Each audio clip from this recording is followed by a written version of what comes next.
I'm Coach CJ. Welcome to the True North blog. It's great to have you today. We're looking to build your practice, to motivate you to influence your community to the next level with chiropractic. By the way, if you have a question, send it to Coach CJ at fplforlife.com, and we'll do our best to get it on this blog. We have a question today that comes in from Dr. Gail in Canada. It's a very important question, and it's, I don't know the statistics to track or what I should do with that information, but I do know I need it to grow. You know, she's right.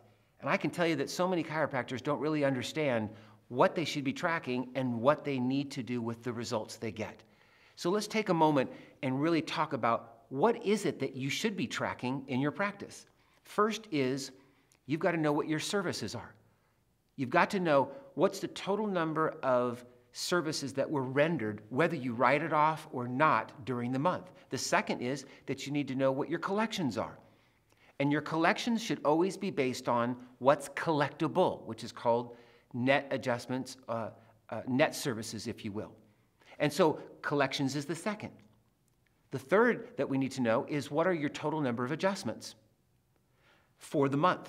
Of course, you're tracking that per day and per week. The fourth thing you need to know is how many new patients did we have? Now, let's just stop there for a moment. Those four statistics create enormous understanding about your practice.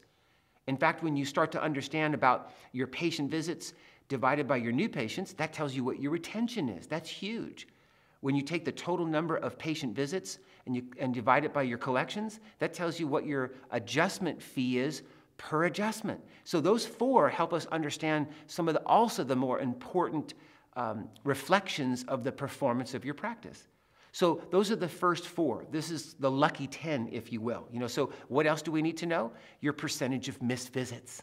You've got to track your percentage of missed visits. Your team's goal is always to be sub 10%. Then you want to track your percentage of conversions. People that have actually said yes and started care. That should be 70% or higher. You also want to track your percentage of re-signs. Your percentage of re-signs means people that have gone through corrective care and are ready to start wellness care. That should be 89% or higher.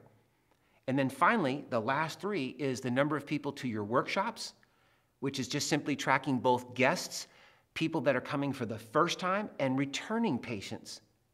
And then future scheduled visits and net momentum. Future scheduled visits come from, well, how many people did I start under care this week, which I've scheduled for maybe 36, 56, 86 adjustments in your care plan. Total up the number of those visits in that week. Obviously, you're not adjusting all those. Those are future visits. How many future visits did you schedule this week? Do you know that your practice literally grows relative to that? And finally, net momentum. Net momentum says, how many new patients did I start this month, minus how many people just dropped away from care, and how many people didn't re-sign? Do you know that should be plus 10 every single month? And when it is, your practice is growing effortlessly.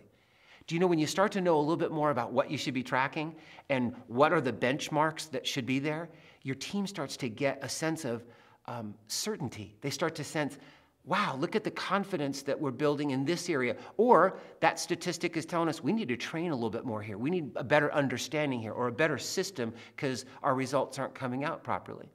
Look, if you're not tracking, then you don't know where you are. And if you don't know where you are, you can't know where you're going. I hope this helps you to better understand your practice and where you're going. I look forward to being back with you. Until next time, and as always, practice with passion. Have a great day. God bless.